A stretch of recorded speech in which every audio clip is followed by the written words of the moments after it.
Melihat Hizbullah di Lebanon Selatan dan perlawanan kepada Israel.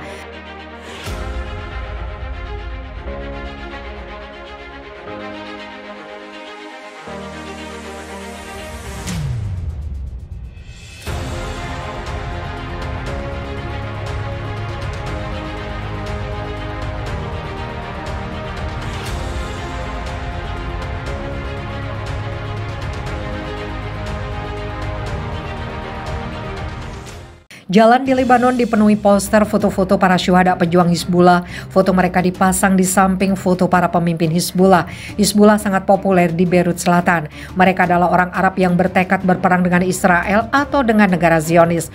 Potret Hasan Nasrallah, pimpinan Hizbullah, ada di mana-mana di Lebanon atau Beirut. Israel sangat takut serangan roket mereka. Amerika Serikat memperlakukan mereka sebagai organisasi teroris sama dengan Hamas. Jerman, menurut berita Deutschlandfunk, memelihara hubungan yang tenang dengan Hizbullah. Badan Intelijen Federal memainkan peran perantara antara Israel dan Hizbullah. Pada bulan Januari 2004 terjadi pertukaran tahanan untuk pertama kalinya atas peran Jerman. Hizbullah muncul setelah revolusi Islam Ayatollah Khomeini di Iran. Hizbullah diakui sebagai sebuah gerakan Syiah dari milisi bersenjata dan sebuah partai. Hizbullah telah duduk di parlemen Lebanon sejak 1992. Saat ini memiliki 12 dari 128 anggota parlemen. Hizbullah bentrok dengan Israel. Mereka sangat berani. Mereka tidak segan-segan melakukan serangan bunuh diri atau memaksa Israel. Tentara terkuat di dunia kelabakan melawan Hizbullah. Selama 22 tahun, Israel menduduki Lebanon Selatan. Hizbullah berani mati melawan Israel, mengorbankan dirinya. Hizbullah Lebanon Selatan menggunakan taktik gerilya yang ditujukan pada sasaran militer. Jika seseorang meledakkan dirinya di sebuah bar di Eropa atau Israel dan membunuh warga sipil, dia bisa disebut terorisme.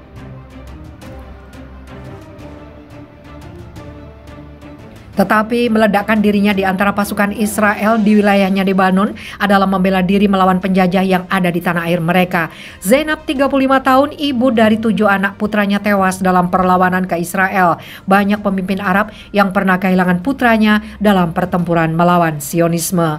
Pimpinan Hizbullah sebagian besar terdiri dari ulama yang sangat dihormati. Nasrallah adalah salah satu contoh pemimpin Hizbullah yang sangat sederhana dan dicintai. Hasan Nasrallah saat ini menjadi politisi paling populer di dunia Arab. Karismatik, pandai bicara, jujur, kredibel. Pakar Timur Tengah Karin Kneissl mengatakan pujian kepada ulama karismatik itu. Pada pertemuan dengan ilmuwan dan jurnalis Eropa di markas besar Partai Hizbullah yang dijaga ketat di Beirut, Nasrallah membuat pernyataan diplomatik. Palestina adalah masalah nasional bersama, katanya. Namun setiap negara harus menempuh jalannya sendiri. Alasan untuk semua perang di wilayah ini adalah invasi Israel ke Palestina. Terserah Palestina untuk memutuskan apakah akan melanjutkan perlawanan atau mengakhirinya. Apakah mereka ingin membebaskan tanah yang diduduki pada tahun 1967 atau wilayah tahun 1948. Asal seluruh Palestina, tanggung jawab kita hanya membantu mereka. Hizbullah secara teratur memasok kelompok seperti Hamas dan Jihad Islam dengan uang dan senjata. Hussein Hassan yang mewakili Hizbullah di parlemen Lebanon menekankan bahwa kebijakan ini tidak ditujukan untuk tujuan asing, melainkan tujuan internal Lebanon.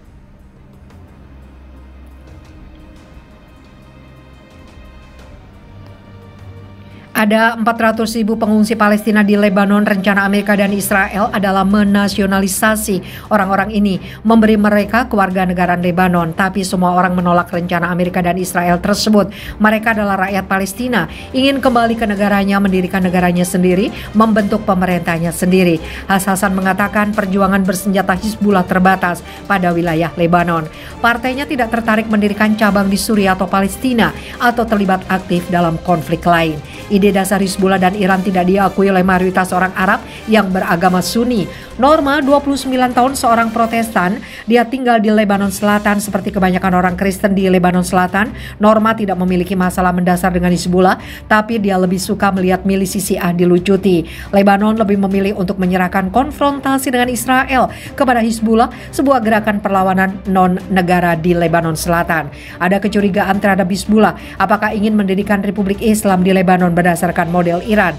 Namun Hizbullah membantahnya. Kami tidak pernah menyatakan bahwa kami ingin mendirikan negara Islam di Lebanon. Kami realistis. Kami yakin bahwa bentuk pemerintahan satu negara harus diterima oleh mayoritas rakyatnya dan mayoritas rakyat Lebanon tidak menginginkan Republik Islam, kata Hizbullah.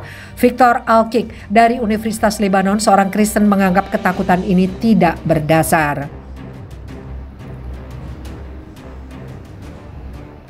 Di Lebanon tidak ada yang bisa mendirikan negara hanya untuk satu komunitas atau satu agama, baik Kristen maupun Muslim.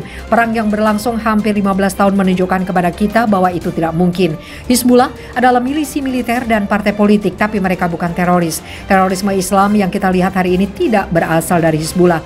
Hizbullah terbatas pada perlawanan di Lebanon, mereka berpegang teguh pada itu. Orang-orang Kristen di Eropa tidak perlu takut dengan Hizbullah. Eropa tampaknya menyadari perbedaan itu. Hizbullah tidak ada dalam daftar organisasi teroris seperti yang dilakukan Amerika Serikat. Hizbullah berjuang untuk Palestina.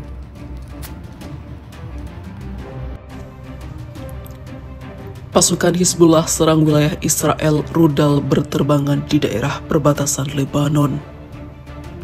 Tentara Zionis kocar kacir.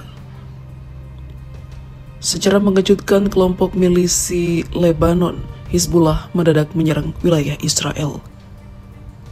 Kondisi wilayah Israel Utara mendadak mencekam. Pasukan pertahanan Israel menyebutkan milisi Hizbullah menyusup dan menyerang ke wilayah sektor Hardov di utara perbatasan Israel dengan Lebanon.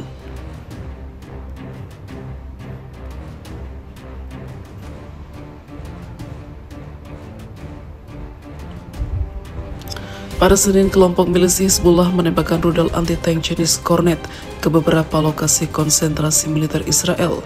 Serangan terjadi sangat cepat. Selain itu juga terjadi baku tembak. Selama serangan terjadi, sirene tanda bahaya tak henti-henti meraung. Penduduk di sekitar lokasi pertempuran diperingatkan untuk tidak keluar rumah sampai kondisi darurat berlaku.